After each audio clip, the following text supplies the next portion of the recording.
Looking to make logging into your WordPress site super simple for visitors? In this tutorial, I'll show you how to seamlessly add Google Login to your WordPress website. By the end, you'll have professional social login integration, allowing users to sign in with a single click, boosting convenience and security for everyone involved. Let's dive right in. The first thing you'll need to do is install a social login plugin. Now there are quite a few options out there, so it's worth picking one that truly fits your needs.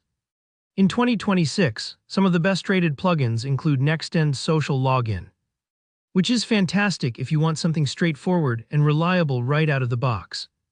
There's also LoginPress, particularly great if you're looking to build a custom-branded login page, plus it has handy social add-ons. And if security is your top concern, All-in-One Login, that's AIO Login, offers solid protection with its integrated features. Head over to your WordPress dashboard, go to Plugins, click Add New, and search for your chosen plugin, Nextend, LoginPress, or AIO. Hit Install and then activate it. Don't worry if you're not familiar with plugins. Once it's activated, most plugins come with a setup guide or clear options, so just follow along with those. Once your plugin is ready, you'll need to create a Google Cloud project. This step might sound technical, but it's actually pretty straightforward, and it's essential because Google needs somewhere safe to connect with your WordPress site. So visit the Google Cloud Console and click New Project.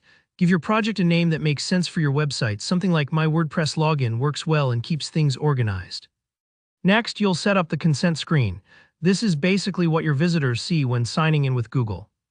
Go to APIs and Services, then OAuth consent screen. Choose External. That allows any Google user to log in and fill in your app basics. Name, support email, and developer contact info. It's a little bit of form filling, but don't rush. These details help reassure users that your login portal is safe and legitimate. Then, search for Identity Toolkit API and hit Enable. This action essentially turns on authentication features for your project.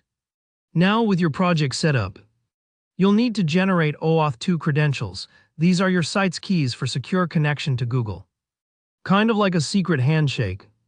In the Cloud Console, head over to APIs and Services, then Credentials, and click Create Credentials. Choose OAuth Client ID. Pick Web Application as the type since that's what WordPress uses. Here's an important part. You'll need to add your authorized redirect URI. This is a specific web address given by your plugin in WordPress, so in another tab. Open your plugin settings and copy the exact link it provides, like https://yourdomain.com, into the Google console. Precision is key here. If you miss a character, the connection won't work. Click Create, and Google will give you a client ID and a client secret. These are unique codes just for your site's integration. Nearly done. Last, you'll connect these credentials back to your WordPress site. Go to your plugin settings. Let's say you're using Nextend Social Login, find Google, and paste in the client ID and client secret you just got.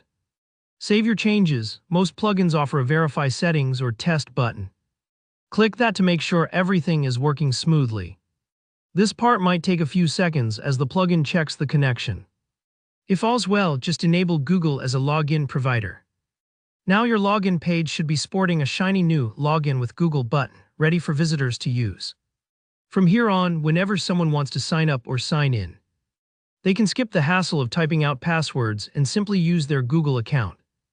This not only makes life easier for users, but also helps you keep your site secure. I hope this guide helped you add a Google login to your WordPress site with confidence. If you found this video useful, give it a thumbs up and feel free to drop any questions in the comments below. Don't forget to subscribe for more tutorials, helping you grow your website every step of the way.